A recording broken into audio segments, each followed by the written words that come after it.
Wow. How did everyone have fun? Everyone had fun? Merry Jokmas, Bah Humbug. Welcome into the Losers Lounge. Losers. What do you guys think? I got this gift for you. It's called Absolute Pain and Misery, served up by the Minnesota Timberwolves. I did not keep the receipt. Welcome back into the Losers Lounge, where we seem to be every other day. The Minnesota Timberwolves set a franchise record for threes on the road as they down the Denver Nuggets at home. I am joined by Eric, also known as D-Line Co. What's up, guys? I feel great. I feel alive. This is my natural habitat here in the Losers Lounge, where I'm a garbage person and I live a garbage life. And the vibes are great. We'll be fine. And then next to him, Superstar Dev. What's cracking? Just such a tough night when they just didn't have it. They didn't have it. And the worst part is it wasn't even a horrible game by the Nuggets. Like, they did everything they could. It was just some nights you don't got it, and Minnesota had it tonight. Yeah, Nuggets do score 107 points, still get blown out. Wolves knocked down 23 threes. Final score 124-107. Dev, do you have any big takeaways from that game? That's where we usually start the show, if I have my notes there correct. Scorching hot. One team was scorching hot from beyond the arc. They set a franchise record for threes on the road. 23 of 48. Which is, you're just not going to win games when you allow a team to shoot like that, have that type of energy and momentum throughout the entire game. And then also it's just a team that you haven't lost to in a very long time. So this was a game that I feel like Minnesota has circled. That's a team that they want to hurry up and catch, and they also feel like they're close to, because there was not too long ago, about 12 games ago, where they were competing against that team. So that's the big takeaway from me. Close to them in the standings right now. Obviously, everyone's bunched together.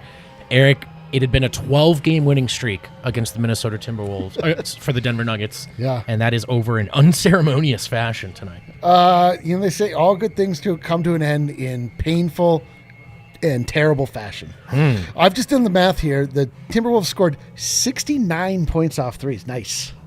Oh, wow. That is nice. Yeah, and the Timberwolves took it to them from the jump. They ran away with, they opened up a big lead that they more or less nursed for the rest of the game in the first quarter. It did come all the way down to 6 as the Nuggets made a run of their own, but that almost felt like the extent of the push. It was just too deep of a hole from the jump. Just want to run through some numbers for you guys. Anthony Edwards, 10 of 14. Dude, 10 of 14 from 3. It was stupid. I mean, he just could not miss, and it was to the point where he himself was laughing. Yeah, he was like, "What is down the court?" 32 points for Anthon-towns, who shoots 12 of 18 from the floor, and just a lot, just a lot of threes from Minnesota. My big takeaway, guys, is that the Nuggets guarded them a little different than the way Dane Moore expected, the way we expected, based off that conversation with Dane on yesterday's show. He talked about how most teams have cross-matched against the Wolves, and they're comfortable putting a small on Towns, sort of baiting Towns into taking it into what is eventually a double team, or if there's late help, as the big is comfortable coming off of Jared Vanderbilt, who, as we know, in Denver can't shoot quite well. The Nuggets did not do that, guys. Straight up, it was Monte on Pat Bev, Barton on D'Lo, Gordon on Ant, Jeff on Vanderbilt, and Jokic on Karl-Anthony-Towns. So interesting that they took that pass, Dev, and it didn't work out for them. Yeah, I think that is just really, goes back to Jokic versus Karl-Anthony-Towns. Jokic is, in a sense, he's not an actual traditional center because he's such an incredible offensive player, but also, he's the big guy. You don't want to have to, take him away from that or take it away from their identity. You don't switch for other teams teams do in the NBA. Malone is a guy that he's sticking to what he knows. He is doing cross matches as far as Aaron Gordon's going to be on the best offensive player, but other than that, your center is who Jokic is going to go up against. And also, when you have two guys that are going off in the fashion that they are, that just throws a wrench in your plans for the night. Yep. Because you could have a game plan going in, and then you see so many threes drop in a row, or just so many threes, and it's like, okay, we have to make shifts throughout the game, but that's not what the Nuggets went into the game thinking, or what their game plan was. So it is kind of difficult, just trying to change on the fly with everything going one team's way. Yeah, that's exactly what it was. Like, the Nuggets got punched in the mouth. They had a thought of how the game was going to go, and then it just was the rest of the game. They were just scrambling, trying to catch back up, trying to claw their way back in. They got pretty close, and then it was just an onslaught of threes. I mean, it's like sometimes the analysis of this complicated game that we love to watch is not that complicated. Like, yeah. The Wolves just came out and made a bunch of shots. And the Nuggets, I mean, they scored 107 points. Like, most nights that'll get it done, or at least make it so that it's at least coming down to the end. The outcome is at least in question, but it just wasn't in question. The Wolves just could not miss shots tonight. What was your perspective? Obviously, a ton of shot luck for the Wolves, but it's not just luck. They got open looks. What was your perspective, Dev, on Denver's defense, their approach, and not just that the Wolves hit threes, but how they hit their threes? So it was not a coincidence for me that Minnesota came into this game and knocked down every three, because if you looked at that first half, the defensive matchups, or just really the idea of what they went into this game was let guys shoot the shots, pack the paint, and try to slow down Karl Anthony-Towns, and then also Aaron Gordon was going to be on Michael Jordan's son. So when you have that idea, it's like, okay, only one guy could beat you, and also just give Anthony Edwards tough looks. But they started making shots, and it started with everybody. Even Patrick Beverley is making shots. It started with Pat Bev draining threes. So then when it just kept going, I was like, okay, they're not going to shift it, because as everyone thought going into the second half, there's no way they could shoot like that again. So they didn't make any adjustments, and they continued to punish them. So I feel like it was by design. I feel like the Nuggets, and also I don't want to give take away any credit. Yeah, from I mean, credit to the Wolves. Minnesota. They played an game. excellent game. Yeah, they did. Shot the hell out of the ball tonight. But also it was by design for the Nuggets to give you open shots, and if you hit them, you hit them, and they hit them. Yeah, they hit them. My God. They sure did. They sure did. They've hit them better than they've ever hit them in the existence of their team. The only reason I don't want to just dismiss it all as shot luck, because first of all, it's not all shot luck, but also because the defense is trending down, and it's been a minute now. There's the initial wave of injuries, then there's the COVID absences, and now PJ Dozier's out. They go on that road trip. They're weak on the perimeter right now. And it wasn't just the perimeter guys tonight. That's worth pointing out. But Denver's guards are either, depending on who it is, either not playing hard enough, or they're playing hard but they're just too small. A lot of is being asked of Jokic. A lot of is being asked of AG, who looked a little slow to me tonight. We'll talk about that. But I do want to ask you guys quickly, what is your concern level here for this defense that initially looked like it had a higher ceiling than some of those high-effort regular season D teams of the past? But now with everyone in flux and the injuries that have followed, it's in free fall here, Dev. Yeah, I think a lot of it has to do with the fact that everyone's hurt.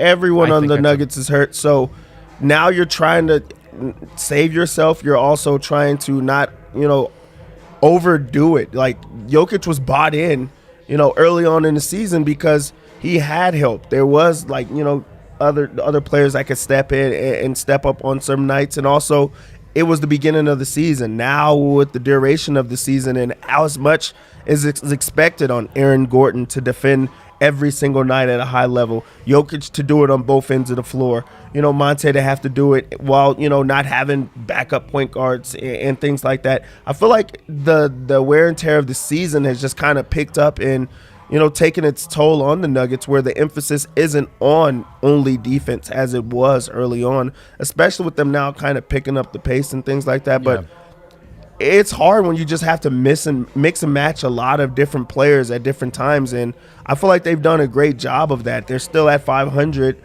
and they're missing so much of their team. So I think a lot of it has to do with fatigue. Yeah, it's funny because a lot of it is like, this is just what it feels like when you're in purgatory. Like, last game, everything was going well. Everything was clicking. Like, it's just literally every other game. Right. Like, it's literally every other game. They look good, they look bad. They look good, they look bad. And it comes down to,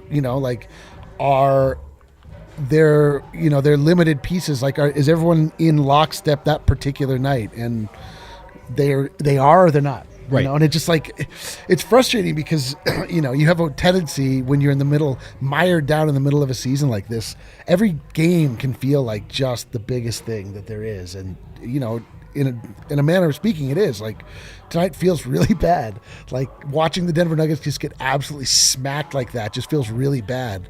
But it's tough because it's just like a forest for the tree situation. Like, this game to me was just such an anomaly in so many ways. Like, I've just never seen a team shoot the ball like that. Like, it wasn't like the Wolves had just wide, like, their shots weren't just wide open. Like, Anthony Edwards was like doing. He was like, in a rhythm. Jumping forward, jumping back, like just shooting. Like, there were a lot. I mean, there were threes that were open, but like not any more than I normally see on any given night for the NBA. Like, I mean, some of them were. Some of those were Some of process them, but, threes, like- but you're right. I mean, like this extent like, is, like what are we talking? You know what I mean? And then once the wheels fall off, it's like the wheels are off. Then the Nuggets are just shooting threes themselves. The only thing I am talking about, like just trying to dig into what is maybe a real sort of concern But is the point of attack defense But I mean, like, for me, like, point of attack defense means that people are getting to the rim every time, and like they're punishing us in the paint because they're driving. Did you feel like that was the start? There were some drives and kickouts, but I know what you mean, man. There were some tough shots falling.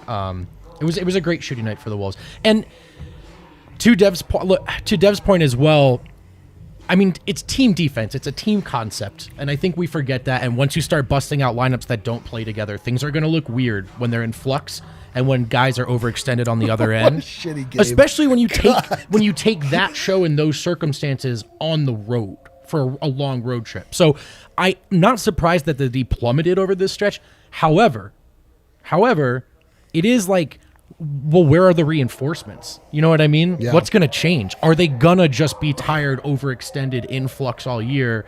And is that defense going to sort of get its head back above water? I like the fact that Barton came back tonight. Barton is one of your better perimeter defenders. When he's he on. just wasn't himself. Like, he just came back from illness tonight. We said the pregame show. I mean, you should bet his under. Like, it takes a little bit to come back. All the players have to sort of play in lockstep, and they just it's like a defense gets scrambled. Like, their team got scrambled. They just didn't know what they were doing. They just were running around trying to just make up for, the ability. It's just like, I don't know. It was just a tough game through and through.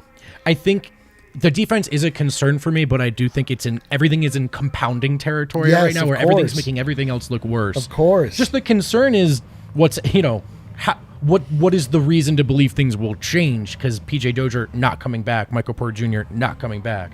But hey, let's talk about tonight a little more specifically, guys. Aaron Gordon tonight, only 6 shots, 27 minutes played, minus 28, 8 points, 4 rebounds. He was guarding Anthony Edwards that was at least his primary assignment throughout the game. He didn't fare any better than anyone else. Edwards went off. Yeah, and you want to talk about a bit of regression. I feel like Aaron Gordon has not been the lockdown defender. And really, I don't want to blame it on him because it's a lot to ask a guy to every night defend the best player on the opposing team. No other player in the league is doing that. They just aren't. Even if they're a really good defender, they're going to have some nights that they take off. There are going to be plays that they take off. And it's just, I mean, that's expected.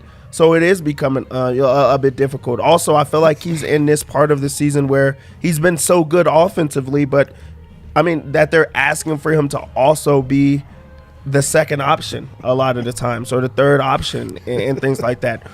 We see the click with him and Jokic, but also he's not that type of player where it's just like, go get a basket, go get a bucket.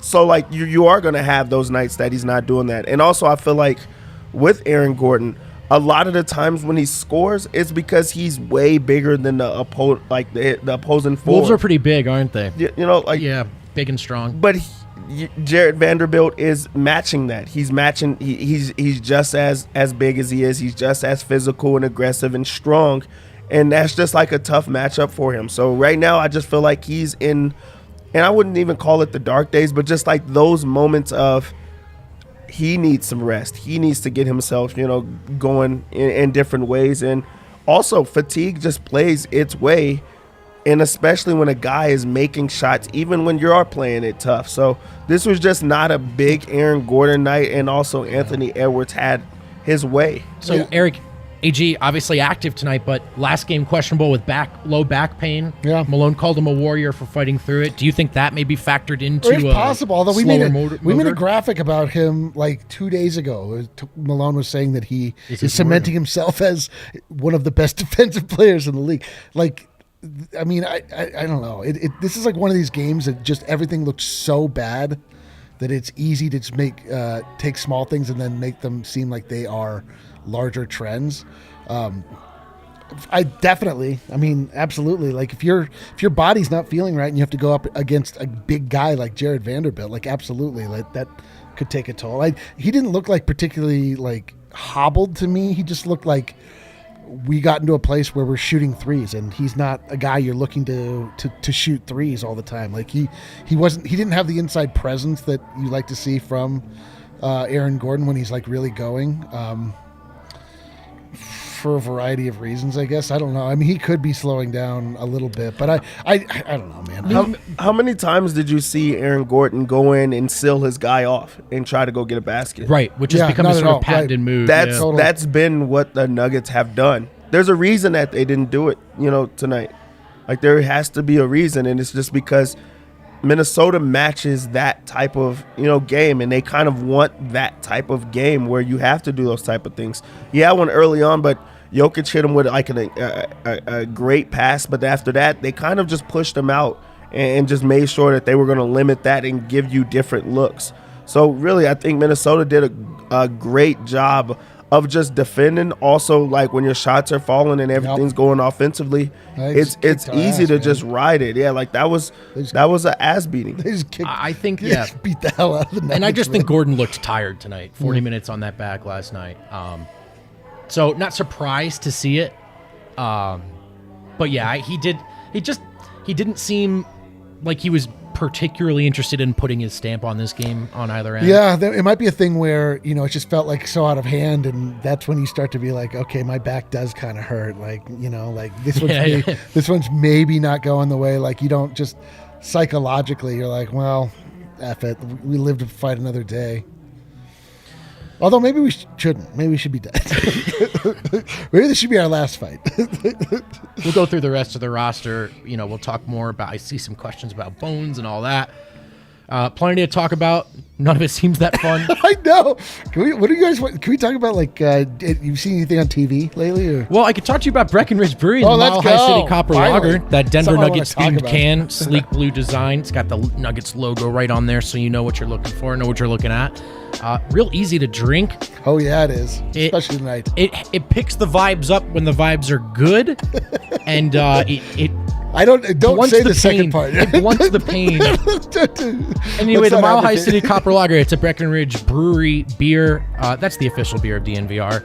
If you don't know how to get Breckenridge Brewery in your life, I suggest coming here. We got a lot of it on tap. You can also get it at your local grocery store like King Supers or Costco. You can order delicious food and booze from the farmhouse if you're able to do so. Call 303-803-1380 from 12 p.m. to 8 p.m. for pickup. Use code DNVR when you do to save $5. Breckenridge Brewery, the official beer of DNVR. It's damn good beer. Go get some in your life. And whoa! Are you our good vibe song? Are you on the? I know, dude. This got me. Peaches, baby. This doesn't feel like a Peaches night. Are you on the fence about buying a new mattress? You know you need one, but you're not sure which one. You know it needs to come soon, but it's a lot of money. You're stressed about rushing that decision. Maybe you and your partner have different ideas about what the perfect mattress is. Oh, buddy, you got to know about the Snooze Flip, the only 4-in-1 mattress on the market, and they're going to deliver it straight to your door. One side's soft, one side's firm, one side's warm, one side's cool. You can flip it, zip it, pass it, bop it, twist it. Whatever works for you. Snooze Flip has you covered, the true 4-in-1 mattress. And they're hooking you up. Use code DNVR to receive $250 off a mattress. Those savings go up to $500 on a queen mattress, $1,000 on a dual split king. These are crazy savings. Crazy. Head to snoozesleep.com and grab your Snooze Flip mattress today. That's snoozesleep.com and get your Snooze Flip mattress delivered straight to your door. Happy sleeping and recovering. Let's go. Jeff Green, 30 minutes, 3 of 8 from the floor, 4 of 8 from the line. He has been getting to the line a little bit. Yeah. But, it's a Jeff Green night. 10 points, 2 rebounds, 1 assist, and they lost. Dev, anything stand out to you one way or another? No. I think, and you guys have been actually saying it more, and I really have started to get around to that idea. The good thing about Jeff Green is really he doesn't stand out in a positive or negative way. He's just there. He doesn't force the issue on things. He doesn't overshoot. He doesn't put himself in spots where he's getting any of the attention. You want more from a starter, but also you have to realize how they got Jeff Green and what he really does mean to the team. So for him to be in the starting lineup, alongside Jokic and not be a guy that you have to just key in on or make an excuse for as him losing the game, I think that goes a long way. So I feel like even killed every single time, you're going to get the same thing from him. No, you do want him to step up, though, man. When things are bad like this, and you're just kind of looking to anybody to sort of help right the ship and maybe help us launch our own counterattack to actually just getting bloodied. Jeff Green is just not that guy. He's sort of will give you what you need when things are going well, and when things aren't going well, he's like, hey man, yeah, I just don't know if Jeff Green's going to be your step up guy any more than the way he's already stepped up. He's not going to be. It's a bit of a bummer. He's more of a good time friend than a bad time friend. But maybe sometimes things are good. He did step up and take that charge, and then almost got that second call, close to a little push. The Nuggets did actually get deceivingly close to closing a gap. There was one last corner they couldn't turn there, but wheels fell off in the end. We don't have to spend a lot of time on Jeff Green. Nikola Jokic, good night on the offensive end. 27 points, 11 assists. Oh, look at this. 10 rebounds. Is he our DraftKings King of the Game, presented by DraftKings Sportsbook, America's top-rated sportsbook? That's right. He's been awarded King of the Game by us, the disappointed people that watch the game. And so that's another triple-double. Another triple-double for Jokic. He passes James Harden now for sole possession of 7th all-time on the triple-double list. Next up is Wilt Chamberlain. So that's fun. Yeah, that's fun. So good offensive night for Jokic, Dev, but obviously he was matched up with Towns, who had a pretty good night himself. What'd you think? 27, 11, and 10, and I feel like he sleepwalked. I really do. Also, I feel like Minnesota had this idea of trying to stop him, and he broke that really early. So, the passes were really early, and he just got into a groove, and I really think that he's figured out, a lot of different ways, and that's what makes him so difficult to guard, because tonight I really don't feel like this was a B plus type of night for him. I think it was a regular B type of night for him. And he had a triple double. Yep. And he didn't play the last stint that he normally would. He did. Yeah, he really, and he also wasn't even locked in anymore because they didn't need him to do everything for them. So basically he got that in 3 quarters. Not even basically, he actually got that in 3 quarters. And that's a sleepwalk type of game. Also, Anthon-towns hit some very tough shots today. He really did. Knocked down the mid range, stepped out to the 3-point line. He was very aggressive.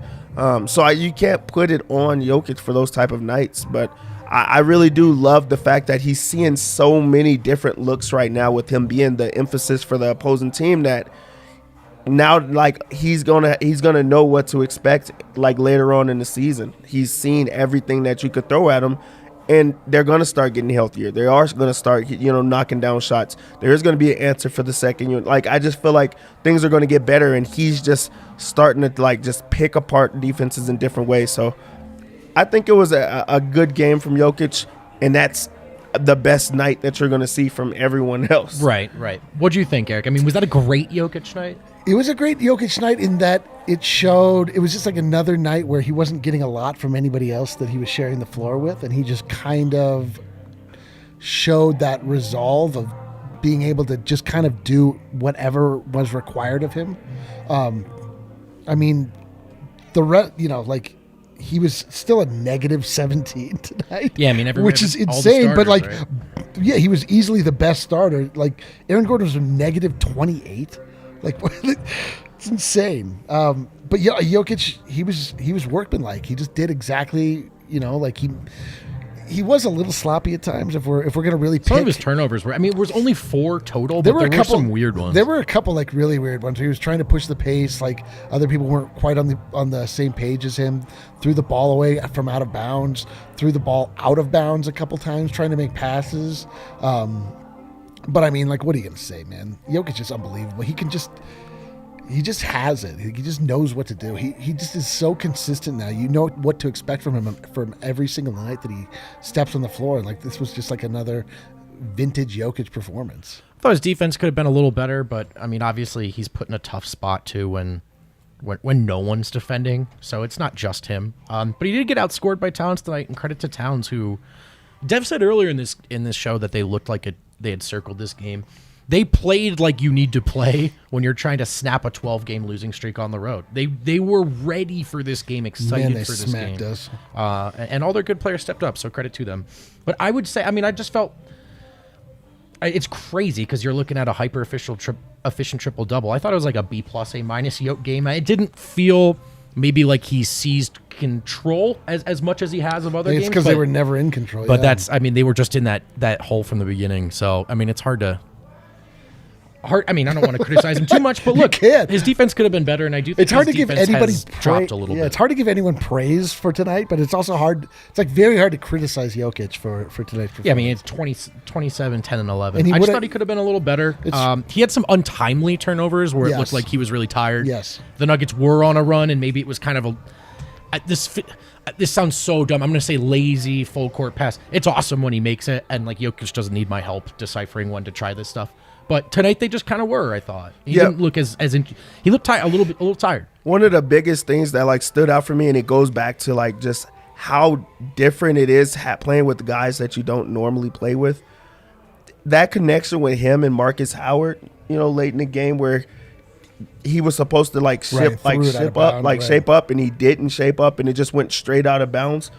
And that's not even on Howard. It's like a guy that has not played alongside the MVP of the league many minutes. So he didn't know what to expect at that time. You when you're watching it on the sideline for so long, it's a lot different than what you're seeing on the floor and like having to make such a perfect reaction. And that's also why playing with Jokic is so different than anyone else in the league, because you do have to play the perfect way. You have to play his way, and that's just what the team is conformed to, and it's for a good reason. So that just goes to show you that plugging in guys, like we always talk about how good you could look alongside Jokic, and I do believe that, but also you have to know how to play his style, and we got to see it in those type of in that moment.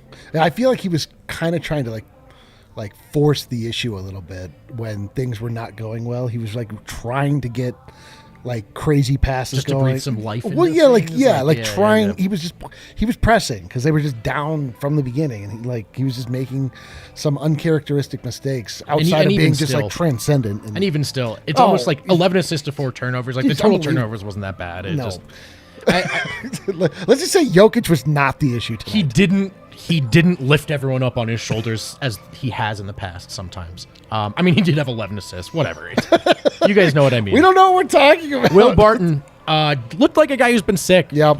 He just looked like he was just getting his heart pumping, some air in his lungs, the blood flowing, and he didn't look very good tonight. 20 minutes, 3 of 8 from the floor, 0 of 4 from 3, only 8 points, 4 rebounds, 3 assists. Defensively, just wasn't there tonight. Dev, Barton, thoughts? Yeah, I mean, not a good stand. Like, really, there's not much you could say. Everyone's saying that was not a good game, like, whatsoever. And you do have to play yourself back into those type of things. He had a virus that was not, COVID. So, like, who knows what that did to his body. With that being said, I feel like you need to rest. Like, this is a time to rest. This is a time to try to get yourself, some rest, because this is a very, very long season, and they're going to need Will Barton. They just really are. He didn't look right for the entire game, and he that's just kind of what it's been, as of late. And also, you don't want to put up too much minutes on his body. That is not a body that you could trust in, and that they haven't been seeing him healthy for the full year. So when you have times to rest, when you have times to try to get yourself right physically, just do that. Especially coming off of a sickness. take that time. So just not a good game for him, and there's no excuses there. Yeah, man. It's always players never look good when they come back from an extended absence. I mean, he didn't look good. He did not. I wasn't expecting him to look great tonight. I mean, Dev walked in and he's like, I'm taking the under. Yeah, we all taking the under. It wasn't surprising at all. Like, it wasn't like, man, what the hell's up with Will Barton? It's like, yeah, well, he's coming back from being sick. It's going to take a little bit. Yeah. It just seemed like that's what it was. And if he's horrible again next game, maybe there's more to talk about. I saw some people say he continues to not look right since the non-injury that we've talked so much about. And again, I do think it's important to remember, like, I'm not saying it's, it still equates to a loss, but this effort from Barton, I think, was maybe to be expected. So just something to monitor. He was sick, and it seemed like he was really going through it. That said, his defense has really, to start the season when he was fully healthy, right, whether this is physical health or illness or whatever, he was playing with so much effort, and he was playing at such a high level defensively. And I think he's one of the guys who is a victim of that dynamic we were talking about earlier, where as things are in flux, guys are overextended. Guys are tired earlier into the season than they should be. He got sick. I'm not sure if you can rely on that sort of high-level, high-effort defense from him all season.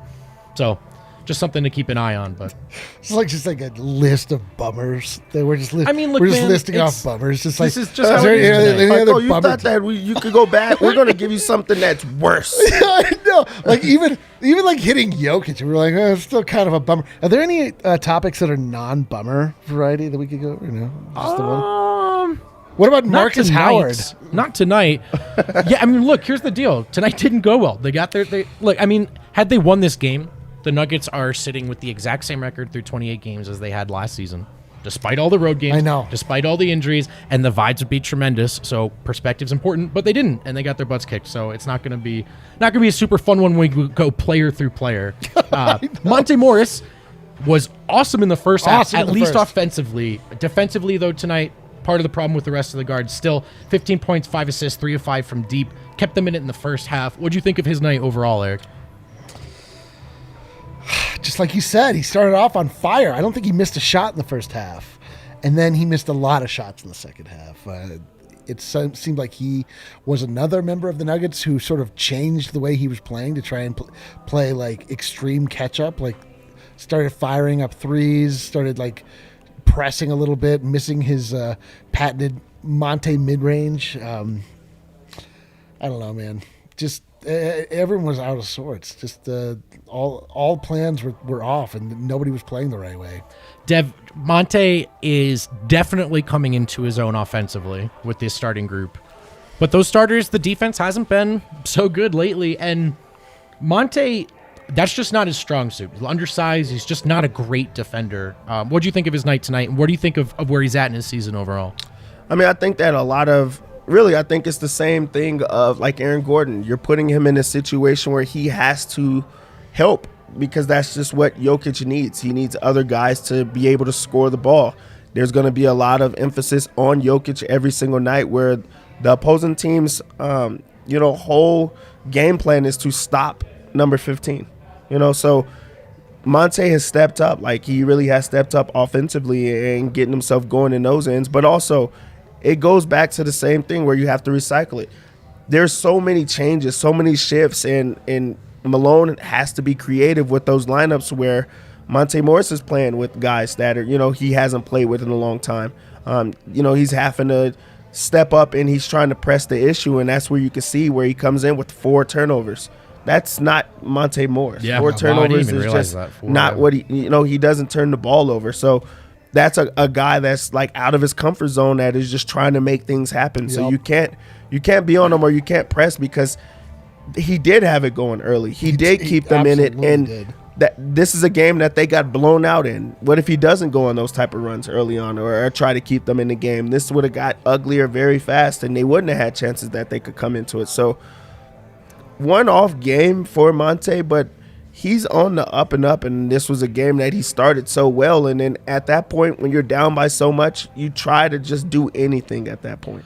Yeah, I do think the defense thing is less circumstantial and more just the way that it is for Monte. And it's tough because it's Monte, Facu, just undersized guys. But let's talk about Facu a little. 2 of 8 tonight, 2 of 7 from deep. 8 assists. The assists are still coming in, but cooling off a little from deep, and just tonight couldn't. The bench was okay. The bench was fine. Yeah, but the I didn't think bench Facu was actually great. in plus territory. All of them. And Facu was slinging it. What do you think of Facu's night, Eric? Overall, It's fine. The bench was fine. Benched enough to win on a normal night, and a night where they weren't handed like an unbelievably large deficit to try and overcome. They were pressing also. They started shooting more threes than they would typically see, I don't know, man. So little of it, like so much of this is like, well, this guy didn't play that great. That guy didn't play that great. This guy didn't play that great. And nobody played great. but the bench was pretty good. But at the same point in time, like they played fine. Like the bench played. Everybody on the bench for the most part played well enough to, on a normal night, to at least like hold down the starters. The starters unfortunately got absolutely bludgeoned. Yeah. I think that's a positive thing, really, because against anyone else, or even in a different circumstance where Minnesota just doesn't blitz you the way that they do, this is a win for the Nuggets. We're lauding the bench tonight. If you could get the bench to have these type of games where they're in the positive, they're not getting blown out, they give their starters like some rest and things like that, then that's what you have to go with. In this game, Facu is also just trying to press the issue, and he's a guy that wants to try to change the momentum. I'm glad he kept shooting.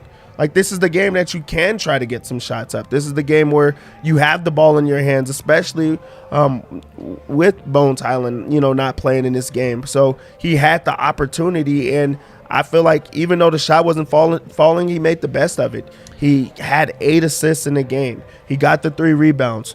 Both of my locks, by the way. Oh, nice. But he also he's trying to press the issue in so many ways where it's like, hey, you guys don't have it. I'm going to try. I'm going to do what I have to do to try to get you guys going. And I feel like Facu, he gets guys going. I like the way Facu plays with the bench without JaMychal. And I don't want to pile on the guy who's hurt right now. We've talked about it at length. But it was another game, to be specific, other than just JaMychal's not good. They just right now they just spam that action. It's just Facu, JaMychal, pick and pop, pick and roll, the latter if it ever happens, and the former just painfully ineffective. And they just spam that for whatever reason. And things seem to be a little more free flowing and egalitarian, or just more of a unit trying to make something happen. And 8 assists is another good number. So I like the way Facu's been playing lately. I know the 3-point shot's coming back to earth. But Eric, you asked, is anything not a bummer? Yeah, the bench. We can talk about the bench tonight. And Zeke Nnaji, Dev, 5 of 8, grabs 9 rebounds, playing power forward this time, not just planted on the perimeter. 13 points, 9 rebounds, 1 rebound, a shy of a double-double. What'd you think of his night? That dunk that he had in the game, that was his best play to me as a Nugget, because it was different than anything else we've seen from Zeke Nnaji right now. Like, aggressive, strong. Yeah, and he's the type of player that's the type of plays that he can make, where he, his 3-point shot has been falling. Other teams know that's what his bread and butter is. So for him to get a pump fake, go to the rim, and actually power up and power through with the dunk and one at that. That's just so different than what he is, and it also got him going in different ways. When the shot's not falling, he's been able to do things on the board. So he grabs boards. He's active, offensively and on the defensive end. He's such a strong player, that he can, take, he could gamble. He could defend multiple positions and things like that. But that was a good Zeke Nnaji game, because he did more than just stand on the perimeter and take tough shots. So, I'll tip my hat to him tonight. Yeah, he did. He had a couple good rebounds, and he also did hit threes. That came back. He's been pretty invisible the last few games after that big game in New York. We were sort of waiting for the follow-up and haven't seen it. And tonight, he was impactful. You noticed him. He hit open threes. He was strong in the paint.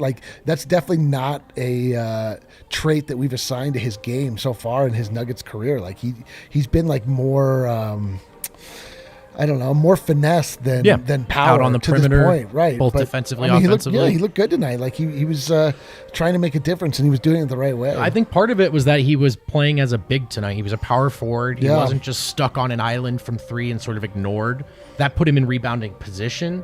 I think Zeke is a big one way or another. He's a 4 or 5, and admittedly maybe undersized for 5 at the NBA level. But I'm sort of done with sort of seeing him used as a wing. I know that's mostly done by default and for lack of other options. But I like the way Zeke played tonight. Really good to see him grab 9 rebounds, 3 offensive rebounds.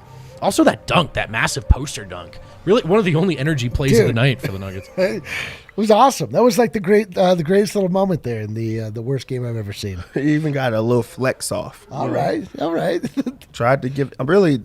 People did try to bring the Nuggets life in this game. The second true. unit really did everything they could to try to. There were a lot of moments. The bench did bring it, like with the other ultra bummer moment of the night being. I don't know if are we getting to Marcus? Marcus? Well, poor Marcus. Let's do it. Markus Howard. God damn it. There was a Markus Howard flurry in the first half, another one. Now, I think eventually it got to the point where they were relying a little too much on Marcus. There was a logo 3, which is maybe a bit much. After starting out hot, he finishes 4 of 13 from the floor, 4 of 9 from 3 with 14 points. But more importantly, guys, he goes down after a player lands on his left knee, right? Yes. And he walks off the floor On the side of his left knee. Yep. And so he's helped off the floor, and he does not apply any pressure to that left leg off the floor. So far, the Nuggets are only calling it a knee injury. No kidding. We'll have to see what kind of knee injury it is, the extent of the damage, and how long he'll be out. We will hear from Harrison Wind here in a second with an update from Ball Arena. But yeah, Markus Howard. He got 15 minutes in the spotlight and great. A real unceremonious, unfair ending, huh? Man, he looked great. It's been. Is this the third game in a row where he had like real impactful? Second, I would say. Just the second.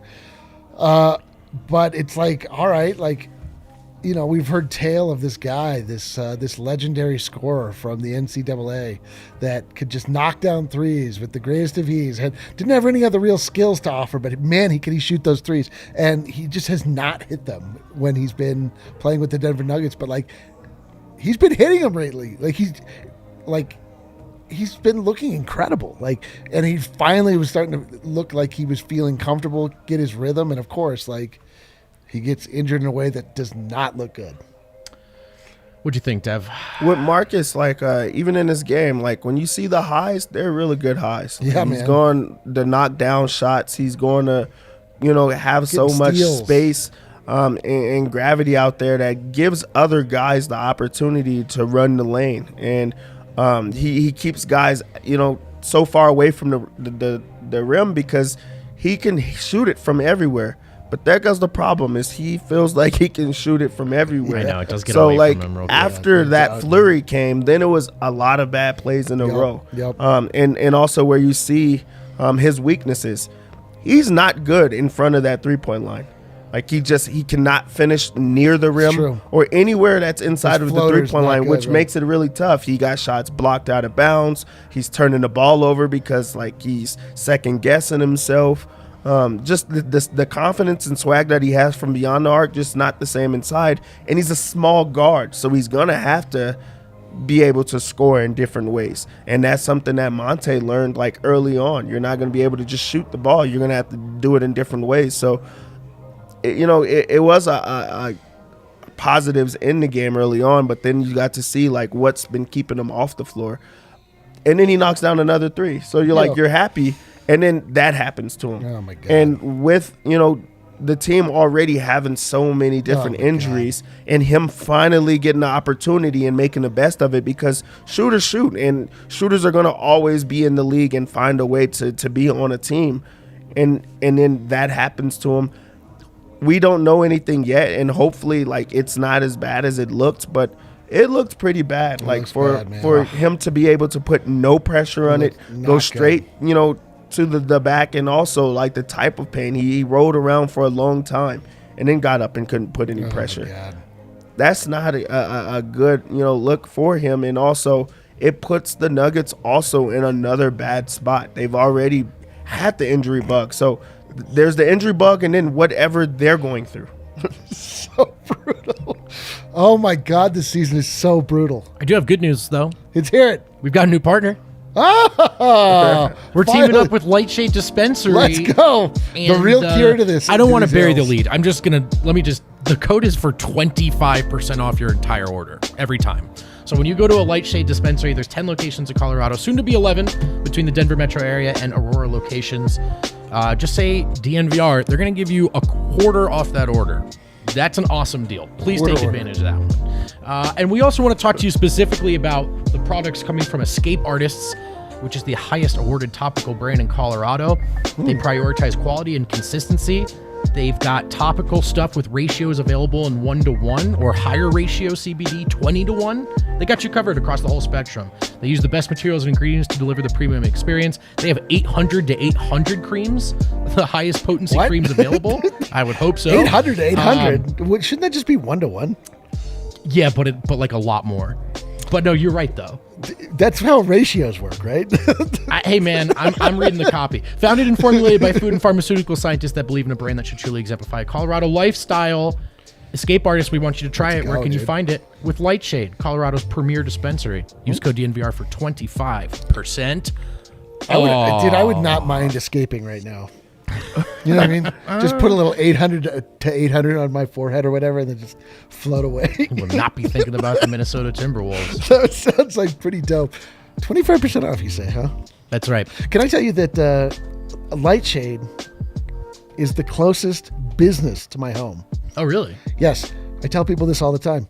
If somebody put a gun to my head, which they may, and they told me that I had 5 minutes to go spend money anywhere, Go to Lightshade. I'd go right to Lightshade. It's the closest place to my home that accepts money. And you'd use code DNVR to get 25% off in that scenario. I can't wait. Why would someone do that in that scenario? I don't know, man. I just think you gotta be prepared for any scenario that life might throw your way. You know what I mean? Like somebody's like, you need to spend money right now. I'd be like, I've got a plan for this.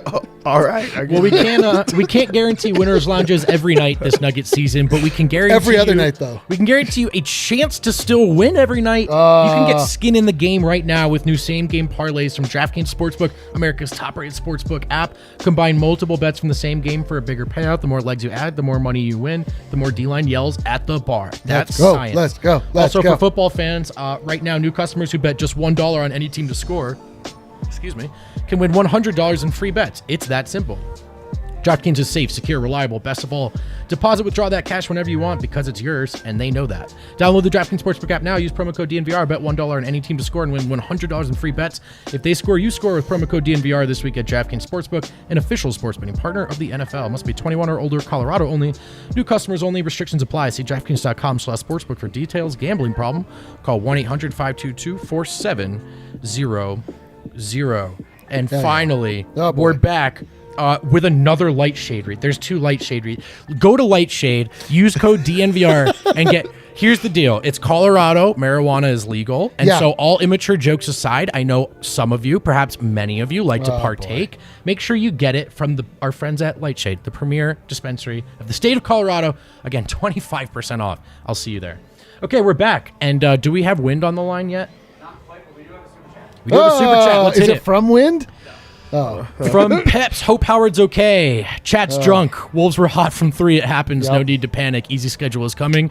And we still have MVP and best human ever. Peps, take your money right back because I want to give you $5. Thank you. You're right. That's the point. You know, like this game sucks, but we're stuck in the moment here. This game is not how every game is going to go. This is not a referendum on the Denver Nuggets as a team.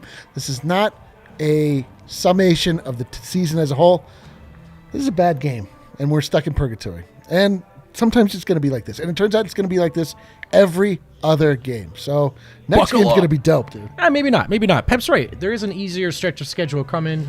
Supposed to start. This was supposed to be one of those games, but look, sometimes you catch a team that just can't miss, and that's what happens. Turns out there's no easy games. And that's not to say that the Nuggets don't have stuff to clean up, but I mean, look, we've got. There've been some short memories on display here. We've seen good and bad all season long. All season long. One more player to talk about. Vlatko Chanchar did get to play tonight. Man, And he logged about just under 19 minutes. He scores 2 points, 0 of 3 from the floor. 7 rebounds, though, 1 assist. yeah. Dev, start with you. Do you have any Vlatko takes? The 7 rebounds, like, it does stand out because, like, he's going to go in there and he's going to do his job no matter what.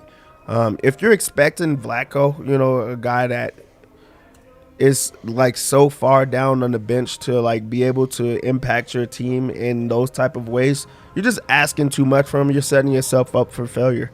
Like, he played extremely hard. You know, there's going to be stints that it's not going to look super good, but also there's going to be positives. And one of those positives is that block on Anthony Edwards. True. Like, that's a guy not giving up. That's a guy that even though he came off of the bench so late in, he's not going to pout. He's going to do whatever his job is. And they were down big, and he still tried to go and get a block. You know, still tried to That give block was awesome. the energy. It was awesome. And then also go and grab boards.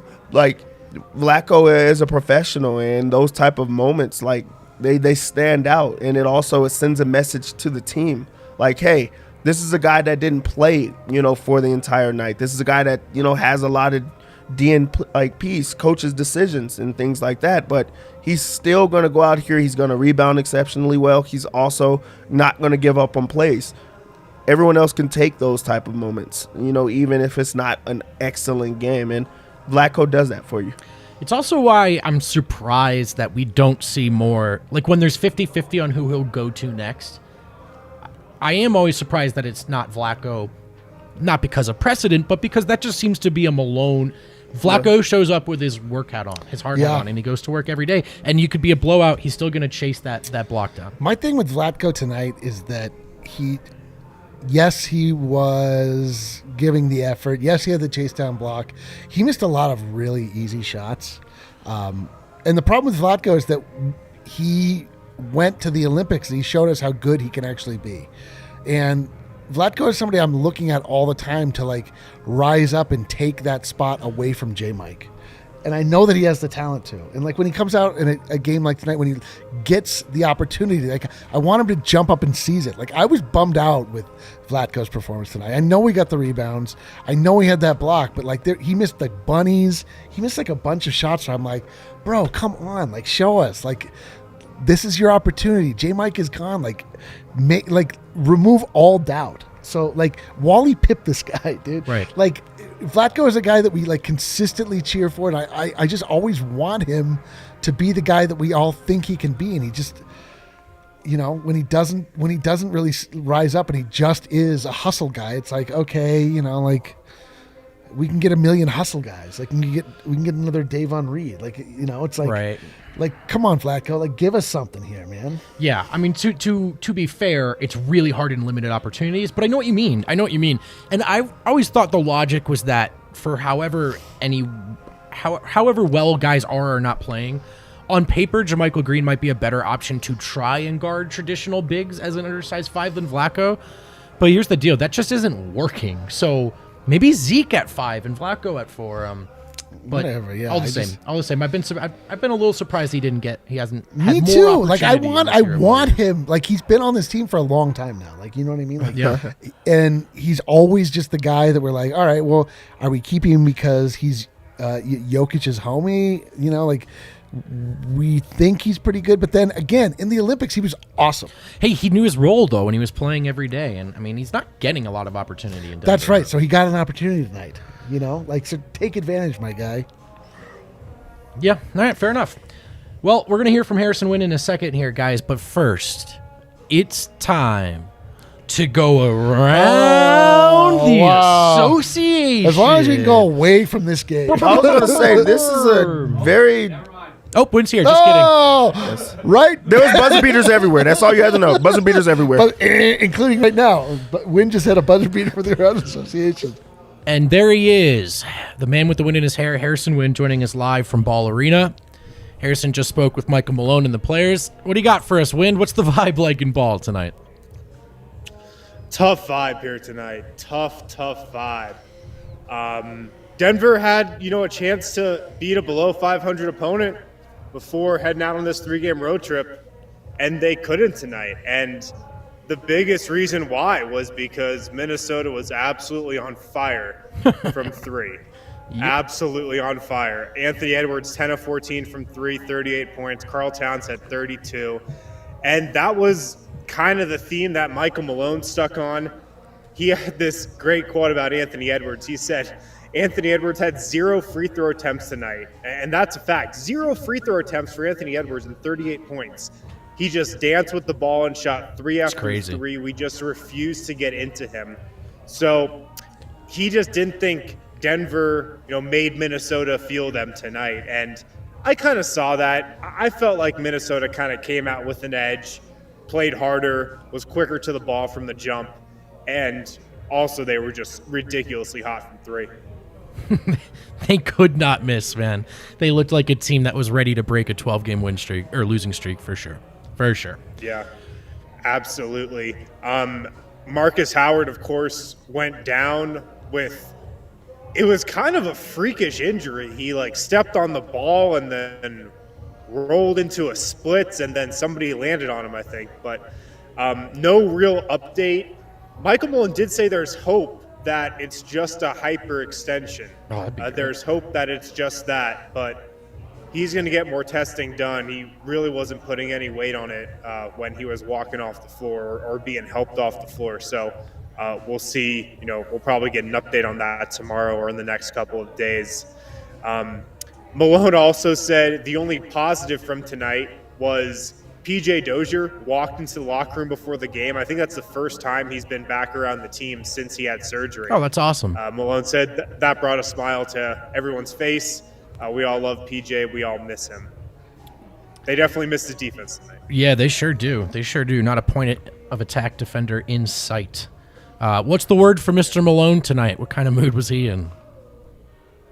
Malone? Yeah. He was pissed off, for sure. Yeah, not a ton of silver lining. He actually said the only positive from tonight was PJ Dozier walking into the locker room for the game. That was the only positive he said from tonight. But yeah, he was pissed. Denver, they didn't adjust defensively. Minnesota was red hot from 3. They kept getting those same shots in the second half. I think that's really the story. Yeah, that is true. That is true. Just take us through all of Malone's comments here when the show's yours here to close the show. That's all I got from Malone. He did offer an update on Bones Highland. Okay. He was sent home tonight for a violation of team rules, Malone said. Okay. I'm sure he didn't elaborate on what rules those were.